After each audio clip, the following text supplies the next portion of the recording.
This is Emily Jones from the Texas Rangers, and you're listening to the Fanatic podcast with Alex Plank.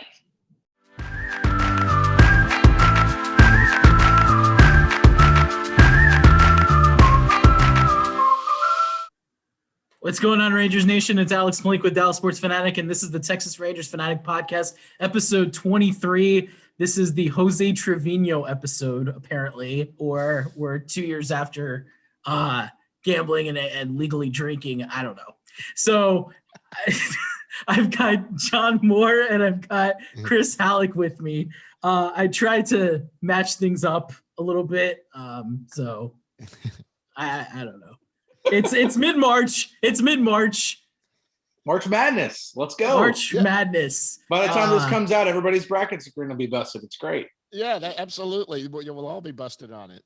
What's up, Chris? What's going on, guys? So, you know how they call it the dog days of summer, as in the dog days of August for an MLB season? Are we in the dog days of spring training? I think so. It blew up everything I did. You want to talk bracketology or whatever? We did that thing a couple weeks ago where we did, before any game started, opening day roster predictions. Mine's all blown up now. It's completely changed because I'm okay. Everybody who I predicted is still being considered. And wait. Hang on. You had Jonathan Hernandez. Okay. So I know I don't. I also had Willie Calhoun. So okay. So that technically. But the only reason that they won't is because of injury. I'm talking about personnel decisions. Okay. All right. You smart Alec. See, play on the last. You mean name. a smart Alec? Smart Alec. There you go. Smart Alex. That is the reason. If everybody wonders, like, they probably see the hashtag on Twitter whenever I do the mailbag, and they're probably like, "What is that smart Alec? I don't understand." And it's because my last name rhymes with Alec, and it is the one advantage of having my last name is that I can make a pun and call myself a smart Alec. So if I do one called Smart Alex, would you sue me for copyright infringement? No, because okay. Alex and Halicke are not the same name. Yes. Even though I will say that I kind of came up with it first, but okay. But no, you're good to go, man. Go do it. I just have the nerd out, so it's really not even. Hey, everybody. I should have done something. Everybody's got their thing. Evan's got his Evan help us. You know, there's everybody's got a Levi's got the Weaver wire. So everybody's got a way to play off of their name. So it's I need to do something associated with the Price is Right Plinko. I don't know. Yes, that's like the biggest. Dude. That's the best game in the Price is Right. Do it then. Do it. Get creative. I'm all for it. Everybody loves some Plinko. Absolutely. Yeah. Absolutely. Get in there, man. Get creative. Speaking of creativity, let's go to our opening day roster predictions. It's too early for me to talk today. Yeah. Let's go to our opening predictions. So we know that Kyle Gibson is starting. So right. If anybody doesn't have Kyle Gibson on number one in the rotation, then there's something really wrong with you. You weren't paying attention. Yep. Yes. Yep. We're back in school now. And obviously I'm trying to think of like anything specifically. The Royals haven't announced their opening day starter, have they? Everyone seems to think it's Keller. That's what everything I've read on a depth chart and all of that, but I don't know. So let me ask you guys this. Does your opening day lineup depend on who? I know last time we said yes. Yes. But now that there's been some injury changes, does your opening day lineup depend on who's starting now for Kansas City? A little bit. Not too much. Not as much. Not too much. I think with certain situations, Woody's gonna play the righty lefty game, but as we've talked to him, and I know I've bombarded him with questions about the lineup, and as I've really gotten him to talk as much as I can get him to talk about the lineup, he definitely seems to be leaning more, like if you look at the spectrum of tradition versus modern thinking of the game, he definitely leans more in the modern way. I think he still values some of the traditional ways to construct a lineup, and so the traditional way is obviously righty lefty, that's like a huge thing. So I don't think it's always going to be about righty lefty unless it's a really bad matchup. Like unless it's just like for example, a guy like Chris Davis. If it's just a nasty righty that Chris is or that Davis is going to have a really hard time with, then he might opt to have a guy like Guzman or Lowe at DH. But we'll get into that later. But no, I don't think righty lefty is going to play as big of a role as maybe a baseball purist or traditionalist would think. So let's go ahead, John. So I kind of agree. I went on opening day lineup. I kind of, once Calhoun goes out, here's the one thing that's happened. Calhoun going out kind of has been good for Guzman and Lowe. That's going to extend into the regular season. And I think we both, we'll see. We're going to do our opening day rosters here in a little bit. But spoiler, John. Yeah, but I saw. Well, no, that's what I didn't see that at first, and now that's obviously. I tell you, the big battle now is for that right-handed DH bat, and you got Davis, obviously, who's probably got the lead going into it. But Andy Ibanez was the other one who's hit well, but apparently can't play defense. So and not looked good. Yeah, he had like one game where he had like 3 wild throws, and Curtis Terry bailed him out on 2 of them. Yeah, that's what I hear. So, but when you talk about new thinking baseball and the opening day lineup, if Keller's the opening day starter for Kansas City, that made one decision really up in the air for me, and that was the catching position. And because what we're going to get into that, and I'll explain all of that when we get to it. But that's where I wondered, where I think who I'm going with is probably who it's going to be because of what you said, Chris, just basically tradition and what he's going to do. But I really had that, he's analytical too. And you got a big righty, 6'6", throws hard, that he might go anyway. So who knows? I mean, this is going to be interesting. I think where we're going right now with our lineup, unless there's a major injury, I think all 3 of us are probably staying where we're at right now, I would guess, going into the last week. Yeah, I think personnel, I think as far as position player personnel, I think we all will have very similar ones, maybe 1 or 2 differences. I'm curious to see your guys' take on not just the rotation, but the way the structure will be. I know that there's 2 tandems, but where exactly do you fit it in the rotation? Are you going to have traditional tandem, or do you split that up and maybe in the 3rd slot you do a tandem, 5th slot you do a tandem? That's going to be interesting. I can interject on that. So I don't think that that Woody's going to line up 3 traditional starters in a row and then 2 tandems in a row. Just because you can't really, right? Because if you have the tandem spots back to back, you're taking a serious risk in really putting a lot of pressure on your bullpen. Because okay, you're already putting out 2 guys that are going to be limited in their innings or in their pitches for whatever reason, whether it be because of health reasons for guys like Dunning or Cody or Hearn, or just because of, okay, is he going to be effective enough like a guy like Wiles? So if it doesn't work out and, one of the starters gets knocked out in the 1st or 2nd inning, and then the other guy comes in and he can only go 3 or 4 innings, then you're going to have your bullpen come in. And so you just got too many moving parts in back-to-back games. I don't think Woodward's going to do that. I think you might see like traditional tandem, or like traditional tandem, traditional then tandem, something to that effect. I don't think you're going to see have like 1 tandem per series, essentially. Yeah, pretty much. Yeah. I think you'll see a tandem in the opening series in Kansas City, just like you said. And then at least for the first month, and then that could change. Because it just depends, because Chris Woodward has talked about Jordan Lyles and talked about how that conversation went. Lyles obviously didn't like it, and they really like everything that they're seeing from Lyles so far. Woodward said the other day that all of his pitches look better this year, like all of them. And so if he comes out and he's the guy that they expected him to be, the guy from Milwaukee, then he's a guy who can go out and throw 6 innings, no big problem, and then you can hand the ball off to your bullpen.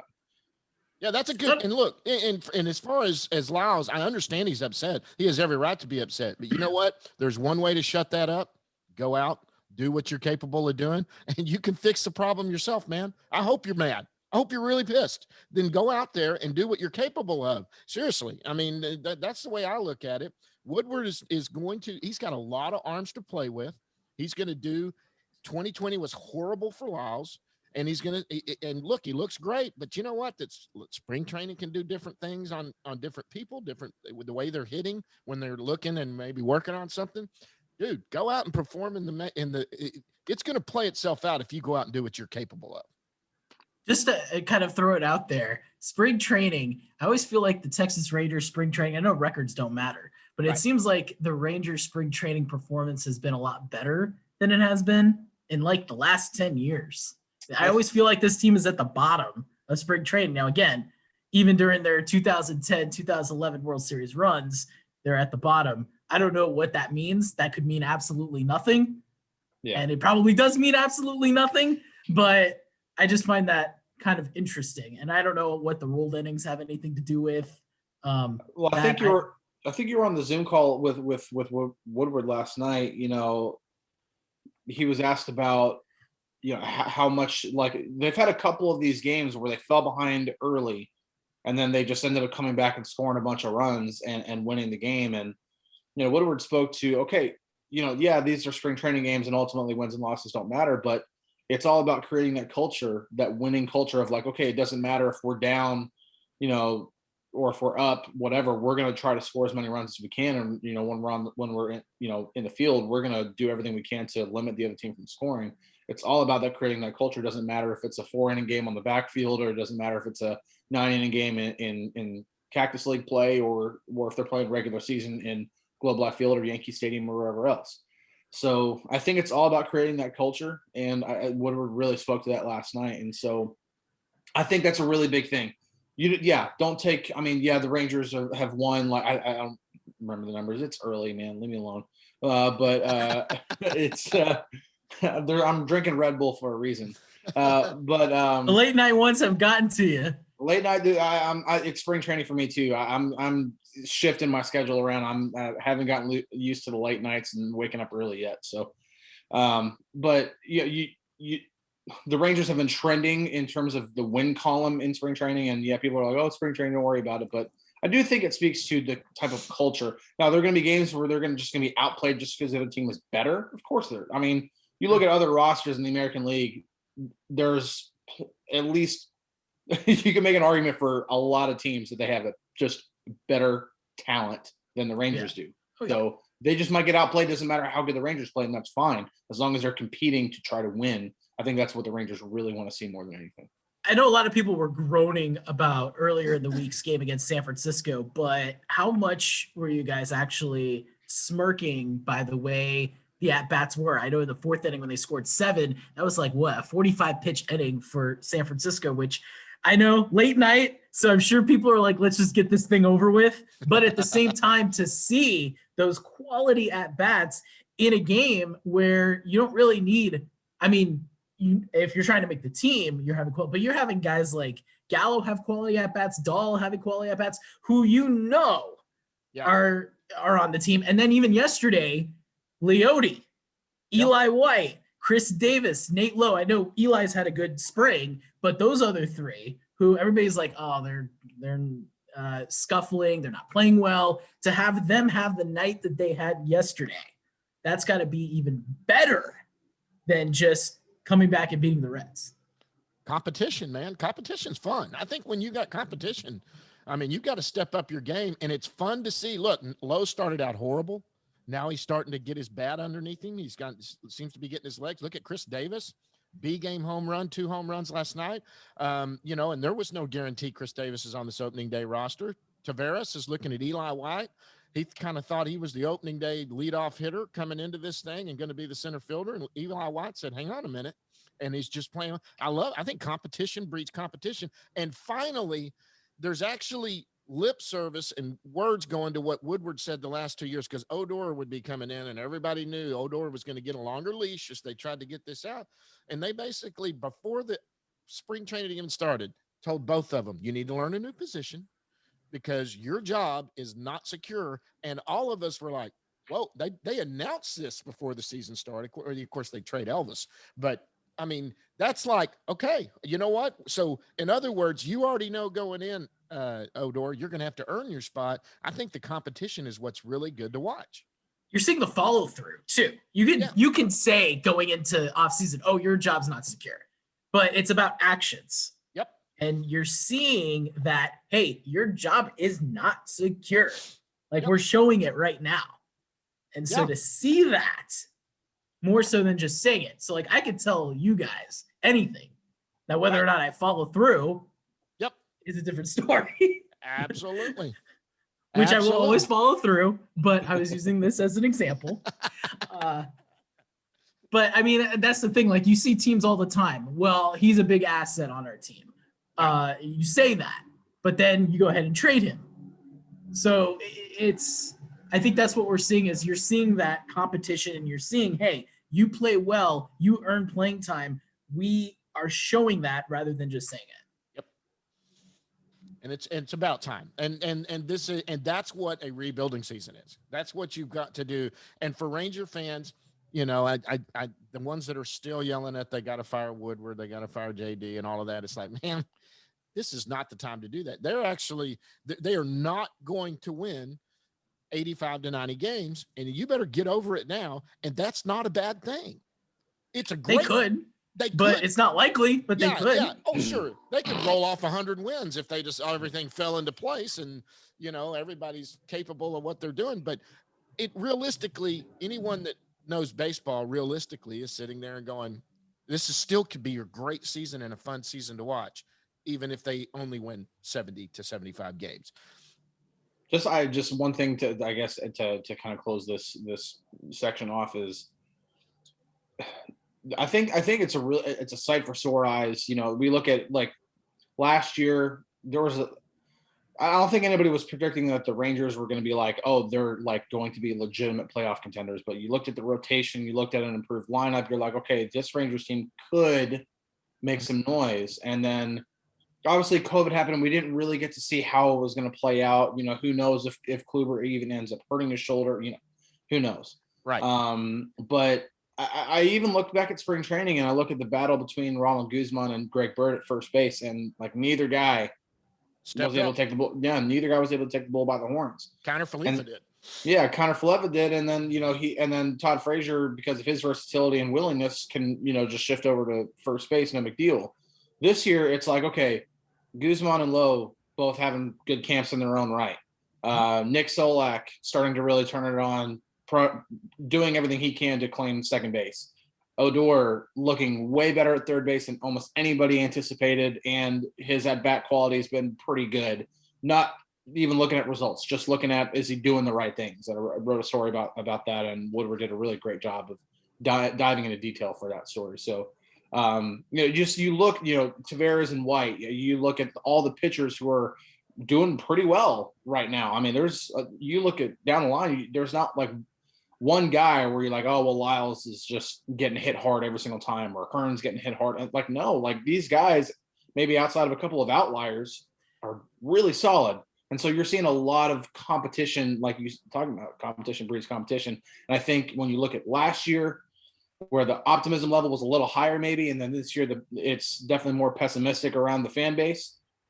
And then you're looking at all this competition, just all these guys are just competing with each other. And I think that's a good thing to see. Who knows if that's going to turn out into a winning season? I'm not hanging my hat on that yet. But do I think that they could be do I think they can hit the over on a lot of the win projections? From what I'm seeing, I would take the over as of now. Again, that doesn't mean that I think they're going to be 500 or that they're going to win make the playoffs or win the division. But I think they're going to make more noise than people think. And I think that's what the Rangers are wanting to do, is have that underdog mentality and be like, okay, you're going to overlook us. We're going to compete. Jose Trevino said at the beginning of camp, this is going to be a gritty team. We're going to be in your face. Doesn't matter if we're up 15 or down 15. We're going to be in your face. We're going to compete. And I think that's what this team wants to do. They're going to make – I think that in September especially with some of the young talent that's going to be, they're going to create some problems. They won't be – I don't think they'll be in the race for the division, but – I think that they're going to, like at the last series of the season, Cleveland. I don't know where the Indians will stand at that point, but let's just say, let's just be hypothetical and say the Indians are in a race the for wild a card wild card race. spot. Yeah. It could, I mean, at home against Cleveland, they could play spoiler. I think that there'll be a problem team to face down the stretch. Yeah, I think there's teams that are competing, that'll be competing. And look, I think we're all on board to say if the Rangers somehow competed for a bottom wild card spot, none of us would be. It wouldn't like be out of left field. We would go, wow, this means things are coming together. But I tell you what, there's gonna be a lot of baseball fans that could really love the Rangers come September when they are the team that looks hot, and that for your competition, let's say that if you're one of the other AL West teams and you need Houston to lose or you need someone to lose, it's like, go in and play that Texas team right now. We're big Texas Ranger fans right now because they could spoil it for, like Alex, like you said, they could play spoiler if nothing else. And that's fun. And that's fun to watch them do that to people. It really, and it picks you up going into next off season if they're playing that way. I think the biggest thing there is I think why this year is so important, because if you do see guys like, especially the younger players, really turn it on and really, it looks like, okay, the Rangers might have a good core coalescing here, then maybe that makes them bigger players for the Trevor Stories, for the Corey Seagers, for this is going to be a shortstop class this offseason that we haven't seen in a long time, maybe not even ever in free agency. So right, if the Rangers are going to make a play, they need this core of young players to play well this year, because not only does that make this destination more attractive to the free agent, even though the Rangers can play the hometown card to Trevor Story and everything like that, that's all well and good. But if they're gonna spend a lot of money on a big time free agent like that to play shortstop, especially if Kiner Falefa has a great year at shortstop, not only defensively, but if he it goes to the next level offensively, there's a reason why Trevor Story's gonna have to be like, okay, I need more reasons than just because of my hometown to come here. And so if this is a contending core, if this is a situation where, like, okay, this is like 0809 where the Rangers, okay, maybe they're turning around a little quicker than we anticipated. Yep. And then they go out and then they are able to sign, a guy like a Trevor Story, which I guess would be the equivalent of signing Beltre, only I don't think the Rangers are going to win the American League pennant this year. But, something similar in that, situation of like how the Rangers were in 0809, but you just need to see how this plays out. Yep. So without further ado, let's go to our projections. So let's go ahead and start off with the position players. Okay. Let's go with the lineup first. Let's go with the projected opening day lineup. I think, do you all have 13 position players? Yeah, 13. I think Woodward actually said, like, I know there was a question about would you Yes, carry I more had 13. pitchers? Okay. So we're clear 13. Right. Yeah. All right. So let's go ahead and go with lineup. Okay. Opening day lineup. Opening day lineup, and let's just assume I'm actually put like a slash on there, so my lineup may be a little bit off because I just inserted assuming Keller is the starter for Kansas City. Right. So one of my spots will be just a slash.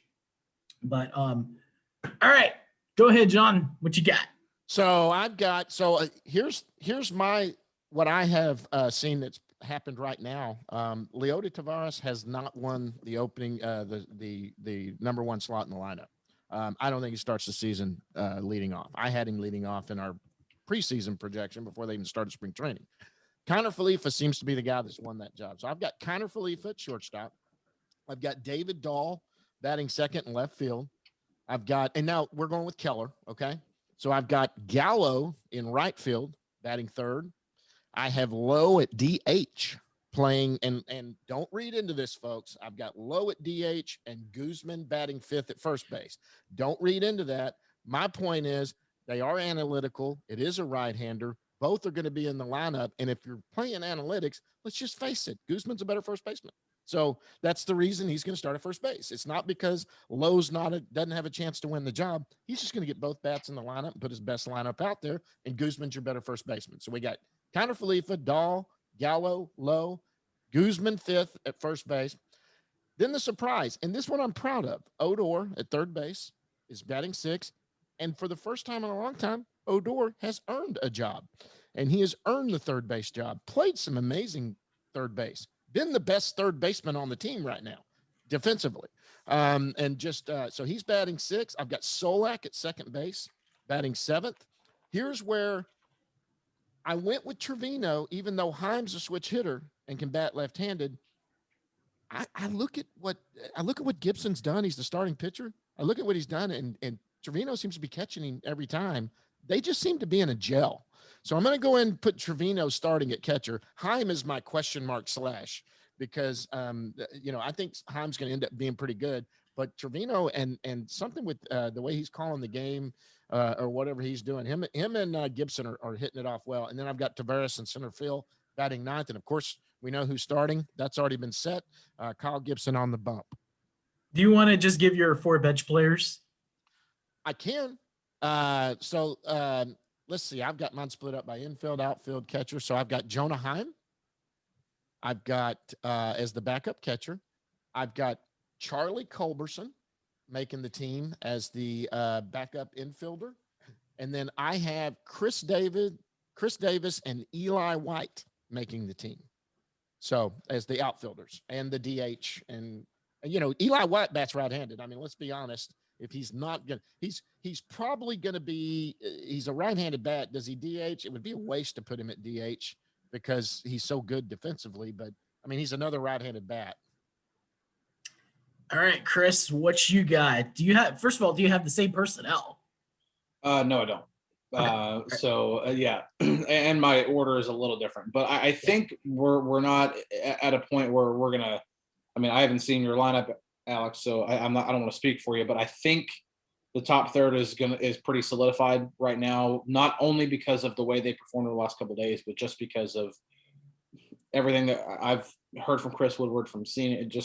I'm taking what I'm seeing and I'm going. So I got Connor Falefa leading off, playing shortstop. David Dahl hitting second. By the way, Joey Gallo loves having David Dahl hit in front of him. So take that for what it's worth. David Dahl hitting second, playing left field. Joey Gallo hitting third, playing right field. I think either way, whether it's a righty or lefty on the mound, I got Chris Davis, DH, hitting cleanup. I think, and just to go off on a quick little tangent, Chris Woodward has loved Davis's at-bats all spring. He says his decision-making, like swing decisions, like they've got their own inside metric on swing decisions. He says it's been one of the best on the team. He's loved his at-bat quality. He's just been behind the fastball. His bat's been a little slow, and he's just missing some pitches. Well, over the last few games, last few days, he's not missing pitches anymore. So if he's starting to get that timing down, if he's starting to put the barrel on the ball, then okay, we might have a guy who can hit behind Gallo and provide him some protection. He's not going to be a 300 guy, but if he can be the same guy who hit 247 3 years in a row and hit more than 40 home runs 3 years ago, or even as 80 to 90% of that player, you got a guy who can hit behind Gallo. I've got Rugi playing third and hitting fifth. And as I continue going in the lineup, you might see why I've got certain guys in certain positions. I got Nick Solak at second base, hitting sixth. I've got Ronald Guzman at first base, hitting seventh. I've got Jose Trevino at catcher, hitting eighth. And I've got Leody Taveras in center field, hitting ninth. And in case you don't know or looking at it, that is, I am staggering the lineup. I'm going from Gallo down. It is left, right, left, right, left, right, left. Yeah, I didn't do that. Yeah, so I think that's like the analytic part. I think more than anything, more than about a righty-lefty matchup is it's not only about the starting pitcher, it's about also the relievers. Okay, 3-batter minimum. We can't, stack lefties or stack righties if we can't. And Chris Davis, I understand why people don't want necessarily to have him in the lineup because he's a veteran, and why not let the younger guys play? It's a rebuild. If he can provide Gallo some protection, and if you can help balance out the lineup so that other guys like Odor, like Guzman, can be in better positions in the lineup to see better pitches, then the domino effect will take care of itself. Yep. As far as the rest of my bench, Jonah Heim is my second catcher. I think if the AAA season were going to be starting on time, I was a little tempted to put Drew Butera because the Rangers want Heim playing. They don't want him sitting and not doing anything. And so I don't think that's necessarily like, the Rangers don't like Heim. I think he's shown plenty in spring training to have the Rangers like really, really like him. Excuse me. But because the AAA season is delayed, I do have Heim. I think he'll serve better as being in a major league clubhouse than going to the alternate side or even taking part in minor league camp. And as for the other three, I've got Nate Lowe in there as well. He will see time at first base and DH, at least to start off, while Willie Calhoun starts off on the IL, and Charlie Culberson as the utility infielder. And then for my final spot, I also have Eli White, who is neck and neck with Leody Taveras right now. So those are my 13 position players in my opening day line. And that is the one thing a couple weeks ago on the initial opening day roster projection, I did have Drew Butera in there because AAA season was still going, was still projected to start. So that is one change that I do have from then, is I do have Jonah Heim. Even though the bat is still not quite there, I think the only way you're going to get any better quality is if he steps into the plate more. And so the delayed AAA season, I mean, you might as well just have him on there if he's one of your future catchers. So, but I think, like you said, Chris, if the AAA season was going to start on time, I would have Butera on as the backup catcher and Heim starting in AAA. All right, so I do kind of have the lefty righty a little bit. I do have it stacked a little differently. So Isaiah starting off, kind of fluffa. I do have Dahl batting second as well. I do have Joey Gallo, and then I have it stacked more so with lefties on opening day against Keller. So I do have Lowe batting cleanup. If it's a lefty on the mound, I would have gone Chris Davis. So if like a Mike Minor is starting, Duffy, yeah. Then I've got Nick Solak batting fifth. It was interesting because before Gallo said he liked Dahl batting in front of him, I would have actually put Solak 2 because I feel like Nick Solak is a good two-place hitter. Yeah. Isaiah Kiner-Falefa, I feel like, is a good two-place hitter. And I think if Leody Taveras picks it up, you may shuffle in that lineup. And I think that 2 spot will then, depending on how Gallo does with Dahl in front, if the results aren't there, then you might have some shuffling. Maybe Gallo does go down 1 spot, or maybe you take Dahl out and put him in the cleanup. I don't know. So I got Solak 5. I got Odor 6, Guzman 7, Trevino 8, Taveras 9. So bottom of the lineup is like yours, Chris. And then I think we all have the same position player backups too. So Heim, Davis, White, Culberson. Yeah. So Culberson's the better shortstop, right? That's what I went with. I'm hearing him as the better, and you gotta have a shortstop, backup shortstop for Kiner. He can't play every single inning. Well, it's not just, I mean, Culberson is, there's a few things to it. First off, he's had a good spring. Well, he's played well too. He's actually hit pretty well. He's had some really good at bats, but he's hit the ball really well. And that's been the biggest thing with Culberson is, we can have him on the team, but he's going to be a little bit of a liability when he's in the lineup. Well, he might not be. I mean, he's still going to be a guy who probably hits 8th or 9th, but I mean, you don't need insane production from that spot. And if he can get on base, if his OBP can be, 320, 330, I mean, it's not great, but you can take that from the bottom of the lineup. Sure. As long as he can help turn around the lineup so that by the time the top of the lineup comes back around, if he can get on base, then that's why I think a guy like Leody can hit at the bottom of the lineup, because it's almost like an audition to see, because then he can help turn the lineup around. But yeah, Culberson, he's had a good spring. He plays a better shortstop than Brock Holt. He's a right-handed bat, so it helps even out the lineup better. The Rangers have needed right-handed bats for a long time, and that's why a guy like Chris Davis helps. That's why a guy like Charlie Culberson can help. So yeah, while Brock Holt has also had a good camp, I think he's just at a disadvantage because he hits left-handed and he doesn't play as good of a shortstop as Culberson. Yep.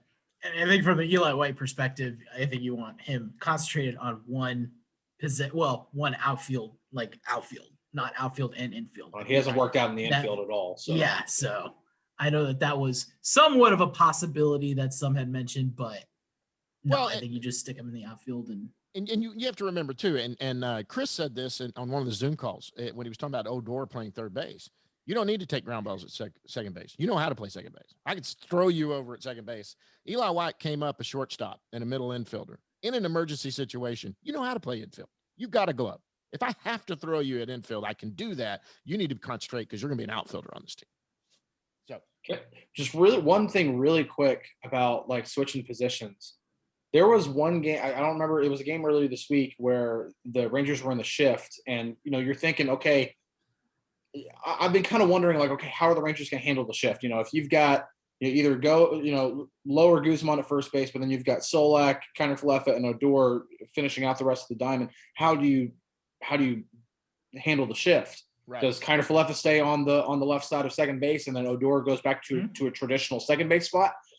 Well, the Rangers did that, and then there was a ball that was hit pretty hard to Odor, and it was almost like a career third baseman was playing second base for the first time, because he was like, his reaction was just different, and he did not react to the ball the same way that he normally would at second base, because I think he's been so used to the quick reaction at third base, and he's been, and Chris Woodward's talked about his like overtraining to learn how the ball comes to you at third, that he didn't even think about the footwork, he didn't think about anything else, and he just had a very awkward approach, and the ball went right past him. And where in the past, I mean, Odor's not been like, I mean, he was a Gold Glove finalist in 2018, but Odor's never been a guy who's been known for like, oh, he's a great defensive second baseman. But he's usually been able to make some pretty, tough plays, where that was a play where in the past I would think, okay, he would at least have a really good chance to make that play. And it was just awkward looking. Wow. I think that's human. I think that's human nature too. Isn't that like when you're learning something for the first time and you want to dive in, and it could be just anything, not just baseball, it could be anything. And then you go back to something that you've been doing for years and years and years. Sometimes it'll catch up on you because you're so focused on learning something new. So I'm not too much surprised at that, because I think that just with learning anything in general. So I'm actually not too shocked that happened. No, I don't want to take anything away. That was a really hard hit ball. It's not like that was a routine play or anything. I'm just saying, like in the past, just from watching Odor for the last several years, that was a play that when he's normally playing second base every day, that's a play that I would expect him to be really competitive on, to either make that play or at least knock the ball down.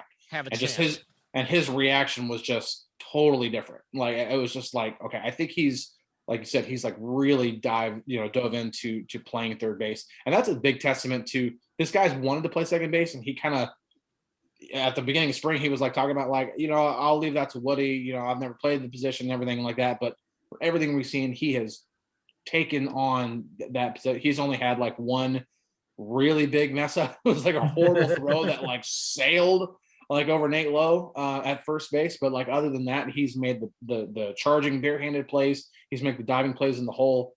He's done everything he can at third base. And I think that's blown everybody's expectations away. Yep. Let's go to rotation time. So spoilers, Cal Gibson is 1. Anybody disopposed to that? No? Okay, moving on. So like we said earlier about trading as far as main starters and tandem. So I've got Hearn in the second slot. And then I've got tandem 1, Lyles and Dunning. I've got Lyles, and Woodward is even mentioned 70-30, 50-50. So I'm going Lyles, Dunning, 70-30. Lyles for 70 pitches, Dunning for 30. Then I've got Fultonavich in the 4. And then I've got Wes Benjamin and Kyle Cody for the 50-50 in the last rotation spots. Okay. So let's reverse order. Chris, what you got? All right, so I got Kyle Gibson opening day. I've been going back and forth because I'm trying to also play into, okay, who starts the home opener, which I understand that's like not the biggest deal in the world, but it is kind of a big deal because first time with fans. That's not only the first time with fans, but they're opening it at full capacity. The Rangers have wanted the first game. I mean, they wanted the first game ever, but they've wanted this first game with their fans in the ballpark to be a day to remember, which is, I think, why they're opening at full capacity, then reducing for the rest of the month. But they want this to be a big day. So I think that might play a little bit of a role into who starts the home opener. So I keep going back and forth. Do you go with Fultonevich or do you go with Arihara? Arihara was the big, signing for the, in the offseason. I think the Rangers surprised a lot of people when they were able to get him. But then Fultonevich, I mean, you're talking about a potential comeback player of the year type thing. If he comes back and he's the 2018 All-Star Cy Young candidate that he was. I right now I'm going to go Fulte too. And then I have a tandem spot, which I'll get into that in a second. But then I have Arihara starting home opener and then another tandem spot following. So those tandems, I also have Jordan Lyles and Dane Dunning as one tandem that would probably be like third, like starting that third game in Kansas City. And then I've got Kyle Cody and Wes Benjamin as the other tandem. In that order. You have Cody starting first and then Benjamin. Yes. Okay. Not only because, first off, I think Cody's, and this just might be my own like personal bias coming in. I really, really like Kyle Cody and the type of pitcher that he is. As a reporter, I don't want my personal feelings to get into it. I don't have like a personal relationship with Kyle Cody or anything. Right. It's just from a baseball, I guess as a baseball fan, I look at the type of pitcher that he is and the stuff that he has and his demeanor on the mound and everything. I think he's got the recipe to be a successful big league pitcher. And so I think the Rangers see a lot of the same things. I'm not saying that like, I belong in the front office. I'm just saying I think the Rangers see a lot of the same things in Kyle Cody. They really, really like him a lot. I think they were also really like Wes Benjamin, and Chris Woodward has not been shy about liking Wes Benjamin a lot this spring. So, but yeah, I've got Cody, unless like the lineup dictates. I mean, they open up with Toronto, but so if the opposing lineup dictates, That's maybe you have that tandem. But if they're facing a lefty heavy lineup, maybe Wes Benjamin gets the start and Cody is the piggyback. So I think that tandem thing could change just lineup to lineup depending on who they're facing. But I guess especially right that 50-50. Yeah. And so, yeah, I've got Cody starting over Benjamin right now. So that's my rotation. Gibson, Fultonevich, then Lyles and Dunning as a tandem, and then Arihara starting home opener, and then Cody and Benjamin. And I pretty much have the same thing except for Arihara and Fulte switch. Yeah. So, and I think that's. And I think Fulte could be a good home opener starter too. Yeah. I mean, this is a guy who's got electric stuff, and he's a former, like I said, he's a former All-Star, potential comeback player of the year candidate, but Arihara was the big signing that they might, and plus with the way the Japanese media is going to be covering it too. I mean, that could be a really, really big thing for that home opener. The press box is going to be packed if that happens, by the way. Yeah. I tell you why I like this, because you guys changed my mind, because I didn't even think about the home opener and not wanting to do a piggyback on the home opener. You're right. They got full stand. I mean, they're going to have 40,000 there. They're going to want to come out with an actual starter. And in that situation, I'm like you. I honestly believe Arihara is who they take over to there. That's why. So I've got obviously Kyle Gibson. My next one, I'll have Fultonevich, but I had 1, 2, 3, and then I had the two tandems because I have 7 starters also. But I'm going to switch that now. So I'm going to go Gibson, Fultonevich, and then I'm going to go, and I've got it this way, Lyles Dunning. That's the way I have it starting on Lyles Dunning. Then we're going to go with Arihara. Now, my last one's a little different. I do have Kyle Cody as the starter, but I think John Young could be that. Now we'll talk about Benjamin a little bit, but I think he's looked good. And it moves the ball around well and all of that. So I think as a rotation guy, especially a piggyback situation, he might be a guy. He pitched a lot of innings last year too. So that's who I have. So I've got Gibson, Fultonevich. I've got your Jordan Lyles, Dane Dunning. Then I've got Arihara opening day, and then you go Cody and Young. That's mine. Yep. I think the only, and we'll get into this with the rest of the bullpen, I think the only reservation I have as of right now is that Woodward has talked about those tandem spots potentially being like a right-hander than a left-hander or vice versa.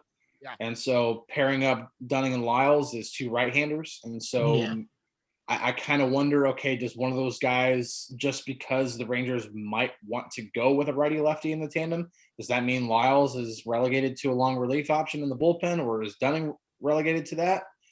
How does either player handle that? Does Lyles really not like that? Does he want to have a chance to prove himself in a tandem spot? Yep. Or does Dunning, does that stunt Dunning's growth at all? I mean, there's a lot of factors to consider when choosing these tandems, but I think that's just a little nugget to think about as we go into the bullpen. And that was actually, and we're getting into the bullpen here, regarding Taylor Hearn and why I didn't add him into that second tandem, because I feel like Taylor Hearn can go further distance than Dane Dunning can. So I think if you need him in a emergency long relief role or a middle relief role, I feel like Hearn matches both of those. So I have a feeling with the 30 tandem pitch that's pitch limit of 30. And I feel like you can let Taylor Hearn go further than that. Now, whether or not that will play into the decision, and maybe that's just a projection to 70-30, but that's actually one of the reasons why I went Hearn bullpen rather than Hearn second tandem. I got Matt Bush making it, Hang Jong-young. Yep. I have a slash on here, and that is DeGus, because we're not sure with the stomach situation. So I actually have a slash Brett Martin as far as the lefty. And then I know they said Joely Rodriguez would be good to go, but again, take that with a grain of salt. So another slash I have is Joely Rodriguez and Hunter Wood. It's a little diamond in the rough there. And then Leclerc is closer. Right. We all agree that Leclerc is the quote unquote closer. Okay. Yeah. We'll get into that. Yeah. So I'll go this time. So I do have Leclerc as my closer. I've got Kennedy and Bush. Now that's going to be, someone's got to be DFA'd or something, or go to a 60-day. There's going to be several. Yeah. I mean, you got if you're Young. adding Culberson, if you're adding Young, if you're adding, there's, yes. I think I've got 2 or 3 non-roster guys in my total roster. So yeah. So do I. Yeah. Go ahead. Yeah. Without a doubt. So making the bullpen, I've got 5 along with Leclerc, who's the 6th. I've got Kennedy, Taylor Hearn, who I think has made this team without a doubt. And like you said, in a long relief kind of thing, Matt Bush and Benjamin, once again, who him and Young could switch places as far as that piggyback for me. Benjamin's been probably one of the best in there besides Gibson. And then I got Hunter Wood. Hunter Wood's the one that makes it. So I'm basing that off Joely Rodriguez would make it, but I think he's going to start out. There's no point in rushing it. That's how you hurt your arm when you've got a bad leg. So you just, you know what, get to that alternative site, make sure you're fully healthy, and then they'll be ready to make a move and see if one of these guys explodes or implodes and doesn't show, and then they'll bring Rodriguez right in. All right. This is the hardest part for me for the roster. I think the bullpen usually is most of the time, but I do have Leclerc as the closer right now. However, I do think that Ian Kennedy is nipping at his heels a little bit. He's looked really good in camp. The stuff is all there. He's healthy. So I've got Ian Kennedy making it as well. He's another non-roster guy. The next 2, I'm not as confident about, not because of their ability, but because of their injuries or health issues, and that's Brett Martin and Brett DeGus. I think I'll get to that in a second. So then I've got Taylor Hearn as the long relief option, and as like a guy at a second's notice could go into a tandem role. I just think Wes Benjamin might have a slight lead on Taylor Hearn right now. And then I've got Matt Bush making it. He's looked really good. I don't know if you guys got a chance to see the game against the Giants, but no, not just but to see his stuff against the Giants, it was like watching him in 2016. I mean, the breaking ball was devastating. And against Cleveland too. Yeah. I mean, his first outing was breaking. He struck out 2 against the Giants, right? Yeah. The breaking ball was devastating. The fastball was electric. He was commanding it. He was commanding all of his pitches. Again, I'm not saying that like he's gonna ultimately make the roster and get put in back into the back end of the bullpen or anything, but I think he's done more than enough to earn a spot. And so that leads. So obviously that's 6: Leclerc, Kennedy, Martin, Bush, DeGas, and Hearn. But I think that either Martin or DeGus might start on the IL with either Martin's back issue or DeGus's GI issue. That's why I left Martin off. So because of that, I think one of those guys is left off for whatever reason, and the guy who immediately comes in is Hunter Wood because he has also had a strong spring. But if that were to be the case, that is Kennedy, Bush, and Hunter Wood, and then you add Charlie Culberson. That's 4 non-roster guys. That would be 4 roster moves that have to be made. So I don't know. I think there might be a non-roster guy who's had a really strong spring who gets left off just because the Rangers can't make that many roster moves. And so ultimately, I hate to say it, but it might be an either or between Matt Bush and Hunter Wood. Like, honestly, like I think that's why I had Joely and Wood as another reason why that's kind of a slash too, because that could be an instance of, I know Joely, whether or not he's 100%, but if he is like at 98%, I think you don't take that risk as far as a non-roster and just bring up Joely. Yeah, I think, from all the updates that we've gotten on Joely, like I understand he's throwing now and everything, but he was delayed for quite a while. Right. I mean, he wasn't even thrown off a mound by the time that we thought he was going to be thrown off a mound. So I really am really questioning what his opening day availability is. So I don't think he's on the opening day roster. I think he starts off with a short IL stint to finish building up that arm, because the ankle's not bothering him anymore. It's just all about building his arm up for the season. So, and maybe that does paint, but again, a 10-day IL stint does not affect 40-man roster. You'd have to move a guy to a 60-day IL, which there will be one opening up for with Jonathan Hernandez going on 60-day IL. Right. So that's at least one guy you don't have to DFA or cut ties with or trade or whoever, or do whatever with, and that helps if you add even 3 guys. But I mean, I don't know. It's difficult. 5. Yeah, it's difficult when you have that many non-roster guys who are really in play. And that's, again, we go back to the competition thing. That's a great problem to have. It's a have that many guys to competing. Yeah, to have that many guys competing for roster spots. Well, then you got someone like Guzman who cannot just be sent to the alternative site down. He's got to clear. So I mean, that's another one that's a tough decision. But I've got 5 because I've got Culberson, I've got Wood, I've got Kennedy, Bush, and then I've got Young. That's 5. So that's a lot.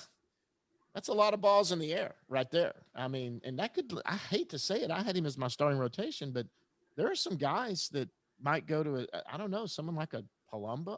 They're not going to let Palumbo go. I mean, no. But golly, this is the time that I love to sit from the cheap seats and be the guy that watches, because there are some tough decisions. There may be some moves made. There might be. They might be trading some guys. That's one thing I'm kind of wondering, and I don't want to go too far down the rabbit hole because we could do a whole nother podcast talking about this. Yeah. But I read Jamie Newberg's Trevor Story trade on the Athletic, and so I really wonder. Again, I'm not predicting this is going to happen. I have not talked to anybody in the organization who has told me anything like this. So this is pure conjecture here. Yes. But it would not surprise me if there is going to be a Trevor Story trade, if that it happens in the next week or so. Yes. And because the point made there is then the Rangers have the rights to offer him the qualifying offer, and that way they get compensation in case he walks. Yep. And that he has less value coming at the trade deadline, first of all, and then they also, if they trade him at the deadline, they're not going to get that option to qualify. It's pretty obvious he's not coming back. I think he wants out. So man, that was an interesting read. Caught me off guard. I didn't even think of that. Yeah, and that's because that is okay. The pro there for the Rangers is okay. Yeah, we don't have to make a roster shaking move to trade for a guy like Trevor Story, and it doesn't really make sense in a rebuild. But at the same time, you get a year to court the guy. You get a year to show him, okay, this is the culture we're trying to establish. You get to see it inside the clubhouse for an entire year. Yep. And if it doesn't work out, and if the relationship's not going well, maybe you can flip him at the deadline for a couple nice and mid-level prospects, because he would be a true rental at that point. Sure. So there's a number of options that the Rangers could go with, but I think if they're really interested in Story long term, that could be now. If I'm a betting man, I don't predict that's going to happen. Yeah. Just because I would be shocked as of right now, unless I hear differently from anybody in the next few days. But I'm saying if that's going to happen, it could happen next week or so. But I don't think it will. Wink, wink.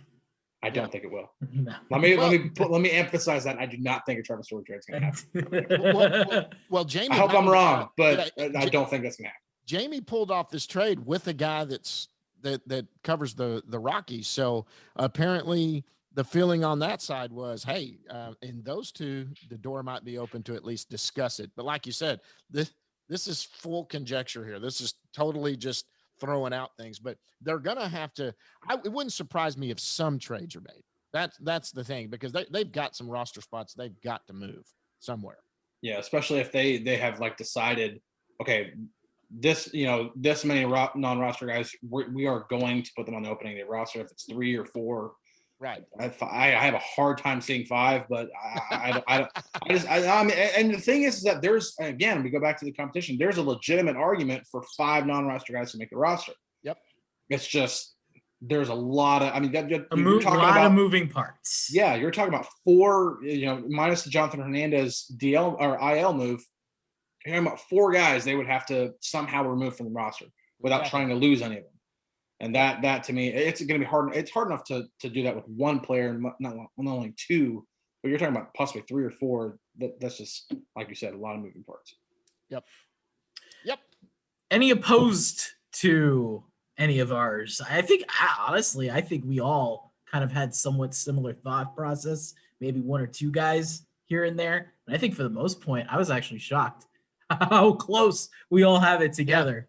Yeah, we were a little further apart the last time, but I think we've also gotten a handle on, okay, this is what's played out in spring training. This is what's going on. And so I think because of that, we have a pretty good, and Chris Woodward has played his cards close to the chest. He has not revealed too much. I think that the last 2 Zooms, I've been like, okay, you want to drop any Woody bombs today? And he's like, no. It's like the only one he's dropped recently was the Kyle Gibson opening day start. So I think it's still going to be a few more days before we start hearing. But then again, they've been assigning waves of 4 or 5 players to the minor league workouts. Yep.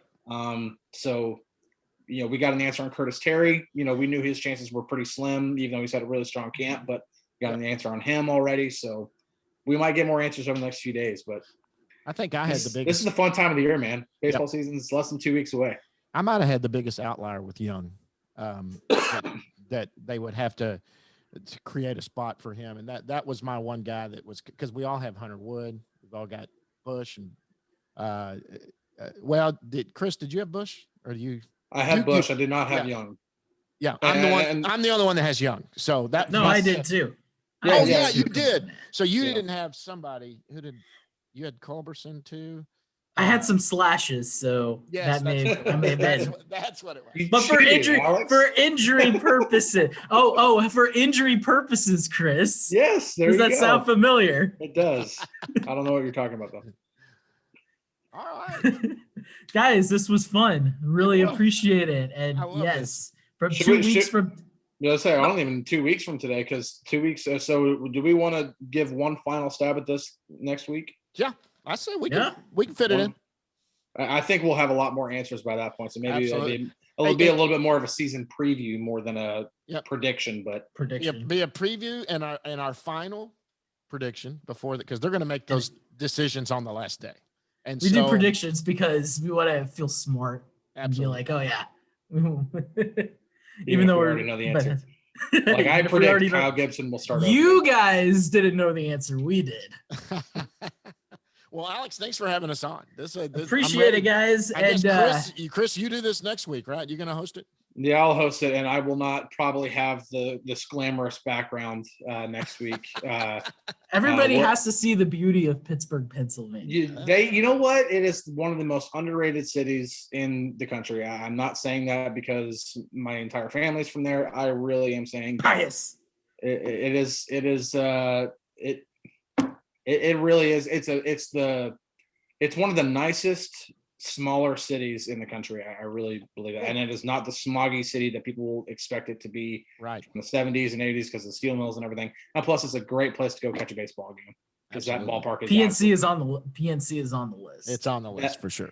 Now, granted, I like just quick story about that. My wife was stationed in San Diego, and anybody who's been to Petco Park knows that that's a beautiful ballpark as well. She was stationed in San Diego. She did colors on the field. She's done a bunch of different, stuff with the military. She's been to countless Padres games. And the one time I took her to PNC Park, she was sitting in her seat for not even 2 minutes. She's like, okay, yeah, this is nicer than Petco Park. Wow. Not even 2 minutes. And I think Petco is up there on just about everybody's list of ballparks. I haven't seen. Now, I would say weather-wise, Petco's probably better on most nights. Absolutely, because actually that game that we went to, the Pirates game, it was a early April game. It was one of the first home games of the season. And anybody who is from the Northeast area knows that early April, you can still have nights into the 30s. Yep. Yeah, and it got pretty cold that night. It was like, I think it got down to like 41 that night. And when you're sitting out and you're sitting still watching the baseball game and it's 41 degrees, you're like, yeah, it's a little chilly. Yeah. There's a reason why the Tigers play all of their April home games, a lot of them during the daytime. Just FYI. Absolutely. Yeah. Chicago too, the Cubs. Great place to go catch a baseball game though. But I will say it's still my favorite place where I've ever watched a game. But I also have been to Fenway, and that's a really close second. So. Oh yeah. Yeah, that's cool. So, John, where can folks find you on the social media? Well, so on Twitter, I'm at Ranger Nation Pod, and I'm on Instagram. I'm trying to figure that out. And then, on Facebook, I'm basically got the Recliner Nerd on Facebook. But that's it. Just go follow me there at Ranger Nation Pod. And Chris? You can follow me on Twitter at Chris Halicke, last name spelled Halicke. I have to spell it every single time. It's okay though. And then you can also like Inside the Rangers on SI on Facebook. All of the stories are always published there. I always tweet out all the stories. I also, I live tweet during games. I, obviously, all news and updates that we get from the Texas Rangers. Always comes through Twitter, but also comes through Facebook as well. No other problems. I am on Instagram too. My Instagram game is pretty poor, but I am on Instagram too at same handle at Chris Halicke. That's on Instagram too. But my Instagram is like, I think I've got like 150 followers. I'm like, or maybe not even that many. Like I don't do enough. Like I'm like, I need to post more stories, and I just never do. Well, appreciate you guys. Appreciate you guys joining, and opening day is on its way. Thank you. And if you want to follow me on social media, you can follow me on Twitter at aPlinkTX, on Instagram at aPlinkTEX, and for Rangers coverage, DallasSportsFanatic.com/Texas-Rangers. We are getting set for opening day. Ranger fans, enjoy the madness of the tournament and enjoy the madness of spring training.